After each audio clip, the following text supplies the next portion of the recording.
tous et à tous pour une nouvelle vidéo à chaîne. Enfin, vous avez vu dans l'avatar Poupoule. Alors ça y est, enfin. Regardez comme c'est beau. On va découvrir ensemble cette Poupoule de qualité. Vous savez, on a fait des vidéos dessus, bien sûr, sur la lampe LED liquide. Bon, je vous en passe des meilleurs, on en a fait des vidéos ensemble. Mais j'ai récupéré une lampe Poupoule comme ça, il y a une perte de temps. Hein, bon là, donc du coup, là c'est une d'occasion, hein, bien sûr, c'est pas une neuve. Je l'ai récupérée dans un endroit justement qu'il y en avait plein qui ont été désinstallés du côté de Chipidou. Il y en avait déinstallés, justement, j'en ai récupéré quelques-unes qui fonctionnent à moitié. Alors là, celle-là, c'est la meilleure. J'en ai des autres que je ferai une vidéo dessus plus tard, bien sûr, parce que je vous garantis, il y a d'autres vidéos sur les lampes LED liquides. Bon, celle-là, il n'y a pas de liquide dedans, hein. Mais on va tester la bestiole. Alors sachez, on va retourner en gros sur le sujet. Ces lampes-là, de base, il y avait du liquide dans les capsules. On verra dans une vidéo plus tard, prochainement, que les capsules, c'est complètement pourri. Donc du coup, il y avait de l'huile dedans. Bon, bien sûr, c'est du métacrylate. Avec la chaleur, le métacrylate se dilate et se déforme. Donc l'huile dedans se barrait. Et puis, puisque le liquide se barrait, bon, du coup, les LED cramaient. Donc la lampe, elle durait quand même pas 2 mois. Et après, ils ont foutu la nouvelle génération sans l'huile. Sauf que bon, le plastique, c'est toujours le même métacrylate. Donc du coup, il se dissout, il se déforme et il se dilate. Donc du coup, le bordel, il part en chips. Donc du coup, les LED, ils prennent l'air. Donc du coup, l'humidité, ça bouffe la LED. Et donc du coup, ça crame au bout de 2-3 mois. Bon, c'est pas fou, hein. Et donc là, du coup, j'en ai une en très bon état. Donc on va pouvoir l'allumer. Bien sûr, la platine qui va avec. Là, bon, le driver, hein. Bon, vous m'avez compris, la platine. Le driver qui va avec, qui pèse aussi lourd que la lampe, hein, parce que ça pèse une blinde, c'est hyper lourd. Et donc du coup, on va pouvoir tester ça. Alors je vous garantis, je me suis déjà spoilé, hein, ça y a pas de souci, mais je vous garantis, c'est hyper lumineux. Donc du coup là, on va déjà voir là-dedans. Donc là, le petit driver. Alors le driver dessus, il y a un petit peu, donc déjà en entrée de ballast, on peut, alors c'est des fourchettes assez fourbes. Hein. Entre 100 et 277 volts, entre 47 et 63 Hz, et entre 0,85 et 0,33 ampères. C'est voilà les grosses fourchettes. Tension de sortie, 42 volts, qu'on continue. L'intensité de sortie, entre 0,21 et 1,75 ampères. Et puissance de sortie, 75 watts maximum. Voilà. Après voilà, donc c'est un setup de programmé, donc c'est à dire qu'en fait la programmation est déjà configurée dedans. Je sais pas pourquoi ils ont mis 0.21 tout le bordel, ça sert à rien. Mais moi ce qu'on m'a expliqué c'est qu'en fait il y avait la version aussi comme ça mais téléguidable, c'est à dire qu'avec une antenne intégrée qu'on pouvait changer. Donc là c'est la version 1,75 ampères, donc la version spéciale pour le 75 watts. Donc c'est un driver d'immeuble, donc il dit immeuble, alors par contre je ne vois pas.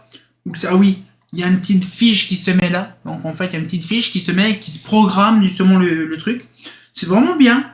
C'est un truc qui est bien, sauf que le truc, c'est un driver qui pèse une blinde. On a chez Philips des drivers qui sont plus légers. Là, c'est un truc qui est complètement en inox, en alu. Donc du coup, c'est un peu lourd. Et on voit très bien que déjà, c'est des trucs où il faut pas rentrer, il faut pas machin. Par contre, déjà, on voit que c'est pas l'EDEX qui fabrique leur propre truc. En fait, c'est éclairage CBM Lighting. Donc, c'est une marque que je connais pas du tout. Donc, qui fabrique ces ballasts. Et c'est machin. Et ça, c'est LSA. Bon, on connaît le truc. Hein, c'est Lumen System Autonome. Donc, des lampes spéciales rétro-éclairage. Sauf que dessus, là, par exemple, sur la lampe là, donc c'est bien marqué 70 watts. Alors, déjà, la lampe, elle fait 70 watts. Elle fait pas 75 déjà. Entrée 36 volts. Déjà c'est 42 volts. Donc déjà elle est surdimensionnée déjà. Mais tension de sortie 42 volts et là c'est 36 volts. Déjà c'est pas la même puissance qu'il y a sur le ballast et la LED. Donc imaginez-vous pourquoi que ça crame, pourquoi que ça chauffe. C'est normal si vous fabriquez des ballastres d'origine et qui sont pas adéquates aux lampes que vous faites aussi. C'est pas normal, hein, parce que déjà quand on voit les lampes, hein, ils disent 75 watts de sortie, de puissance maximum. On va dire 75 watts de puissance maximum. Donc déjà, ils mettent 75 watts le ballast. Donc la platine, 75 watts. Et ça, c'est 70 watts. Une surpuissance en watts. Et après, 42 volts de sortie. Et là, c'est 36 volts. Comment que ça se fait que vous mettez une surconsommation? Donc la lampe, elle est surtensionnée, en fait. C'est-à-dire qu'en fait, la lampe, elle crame plus rapidement. C'est comme si on utilisait une vieillissement prématuré, en fait. Ce qui est vieillissement prématuré, pour ceux qui sachent, c'est simplement une puissance, c'est-à-dire qui est l'électricité qui est accélérée dans le truc, en fait. C'est-à-dire que ça, ils mettent, au lieu de 220, ils mettent 270 volts pour que ça aille plus vite. Donc, du coup, là. Donc, on va faire le petit montage des familles. On se dit à tout de suite. Bon, pour revenir là-dessus, donc, du coup, voilà, donc là, le driver, un petit dominal, la toutouille, la poupoule. Il n'y a plus qu'à. Alors, bien sûr, j'ai regardé tout à l'heure. Le fil est pas assez court, donc du coup je le mettrai là-dessus. Je rajoute un petit fil des familles qui est là. Donc du coup, voilà, on va faire un petit câblage Chine. Donc là du genre, on va prendre le câble qui est ici. Ouais, il est là. On va déjà le brancher là, déjà. Ce sera déjà bien. Voilà. La face avec la face. Hop là. Donc là, toc. On va commencer à faire ça, ça j'ai bien. Là, par contre, les dominos, c'est bien, mais il y en a certains, les dominos, c'est de la merde. Voilà. Voilà. Après, on va mettre les petits neutres là. Les neutres. Voilà. Voilà. Voilà. Tac. Tac. Voilà, comme ça, là, on n'a plus qu'à remettre le neutre ici. Là. Ça, c'est rapide. Très simple, efficace. Ça qui est bien, puisque comme on a déjà les couleurs, les mêmes couleurs et tout ça, c'est très intéressant de refaire ça. Donc là, on met la platine là. On va mettre la phase, le marron avec le marron. Comme l'œuf dans le cocon, on dirait la daronne. Voilà. Voilà, donc là ça c'est fait. La sortie de platine, donc là apparemment, il y a deux petits fils. Donc là par contre je vais sortir une petite pince, on va couper la peau en deux, comme vous savez. Là. On va pouvoir dénuder tout ça avec amour, mais c'est très simple. C'est évident. Hop. Voilà, comme ça c'est fait. Je dénude ça, comme ça il n'y en a pas pour longtemps. Ça qui est bien, il n'y en a pas pour 3 jours à faire. Voilà, tac, tac, voilà, voilà, tac, et voilà. Donc là, le petit dominal des familles. Donc là, on s'en fout, on va mettre les deux chiens du type là. Donc là, par contre, c'est un gros domino, alors je fais gaffe de ne pas me bourrer, de tenir le fil comme il faut. Voilà. Voilà. Avec là. C'est un rouge et noir. Alors, je savais pas que ça existait les câbles rouge et noir avec dans un cordon comme ça. Je savais pas du tout. Un câble rouge et noir. C'est un câble bien spécifique parce qu'il y a une tresse dedans en fibre. Donc là, un petit peu, le truc c'est fait. Donc là, il me faut justement une petite sortie. Donc là, le plus c'est le plot. Donc c'est celui-là.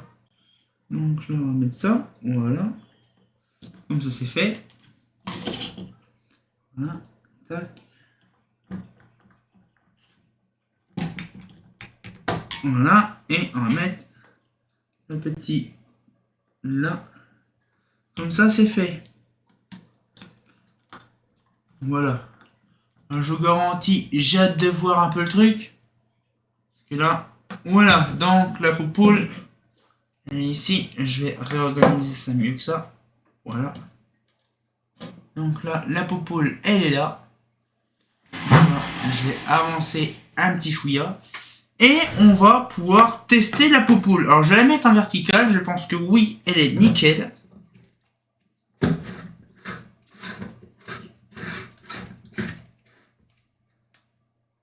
Voilà. Donc, enfin, on va pouvoir regarder ça, la platine. Voilà.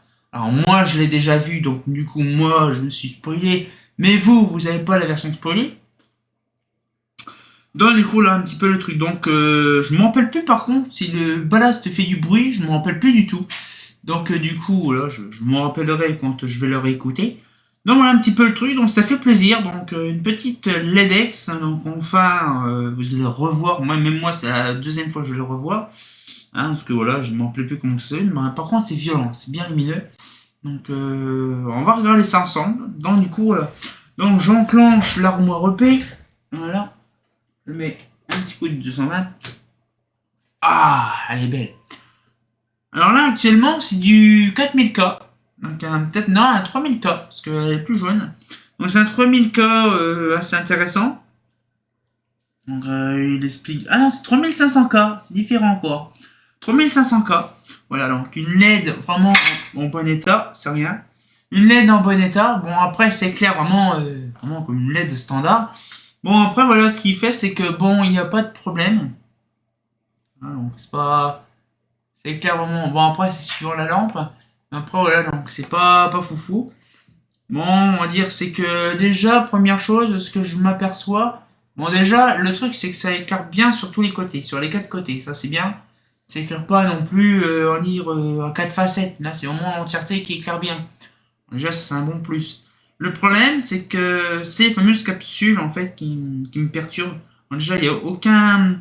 Non, il n'y a pas de... Parce que des fois, je fais ça, vous savez, ça fait des traits, et là, ça fait pas de traits. Donc, du coup, il n'y a pas de système de micro-ondulation, là, c'est vraiment un truc bien. Bon, la LED, elle fonctionne nickel. Franchement, elle est en bon état. Bon, après, voilà. Moi, pour ma part, je suis bien satisfait d'en voir une. Bon, là, par contre, c'est hyper lumineux. Moi, je pense que c'est l'équivalent. Si tout se passe bien, je rallume parce que sinon, je vais avoir les yeux exorbités. Alors, je pense, par contre, si je fais ça, non, ça va, la lampe, elle est pas chaude. La platine non plus. Bon, je vais appeler ça les platines parce que les drivers, c'est pas mon taf. Mais non, franchement, vous avez vu, ça s'allume bien. Moi, pour rapport, on dirait la 75 watts me fait plus penser à une 150 watts de base. Me fait plus penser à une 75 watts. Vous allez me dire pourquoi justement tu me dis que 75 watts. On va regarder un petit peu le truc. Moi, je vous ressors la coupoule. Justement, voilà. Et on va pouvoir passer au bilan. A few moments later. Donc voilà un petit peu le bilan. Donc moi, pour ma part, ce lampe-là, je valide. C'est rare que je dis valide pour une lampe LEDX. Donc du coup, elle éclaire bien. Donc ça, c'est pas un problème. Par contre, c'est pas assez uniformément lumineux. Déjà là, ici, les angles, donc ça éclaire vraiment bien l'uniformité. Il n'y a aucune notice de flux photométrique qu'on voit dessus, ni rien. Donc c'est vraiment un truc... Je vous explique plusieurs cas. Déjà, on sait que c'est du 3500K. On sait que c'est le 40, on sait que c'est du 70 watts. On a aucun lien de lumen dessus. Moi, mon œil est tellement l'habitude de regarder des poupoules à droite à gauche, me fait plus penser à une sodium 150 watts. Une audio 150 watts. Le même lumière, le même lumen, je pense qu'on dirait plus, on va dire peut-être à du 12, peut-être 15 ou 16 000 lumens. Je dirais ça.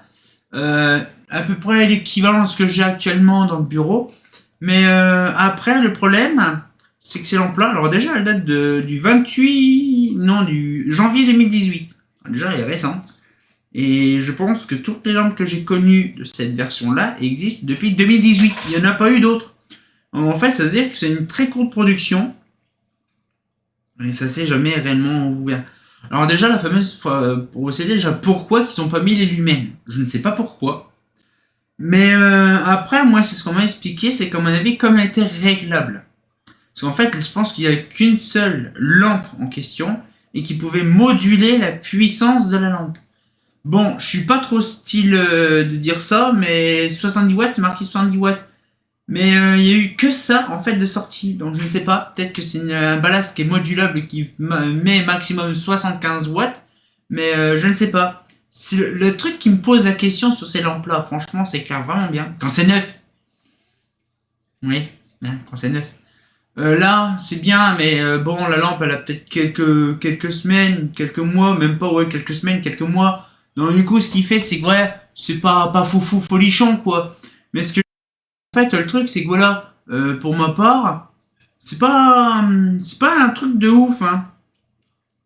Après, comme je disais, tout bonnement, c'est des lampes qui sont faits après pour durer pas long feu, hein. C'est, voilà, c'est un peu de la chie. Je vous montrerai une lampe LEDX qui est pas là, je crois qu'elle est partie. Ouais, elle est partie, je vous montrerai ça plus tard parce qu'elle est retournée dans la nouvelle maison.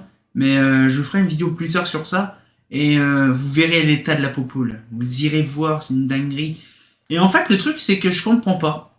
Ces lampes-là, elles fonctionnent mieux comme ça, comme j'ai fait dans la vidéo, en vertical, culot vers le bas, mais jamais à l'horizontale. Jamais.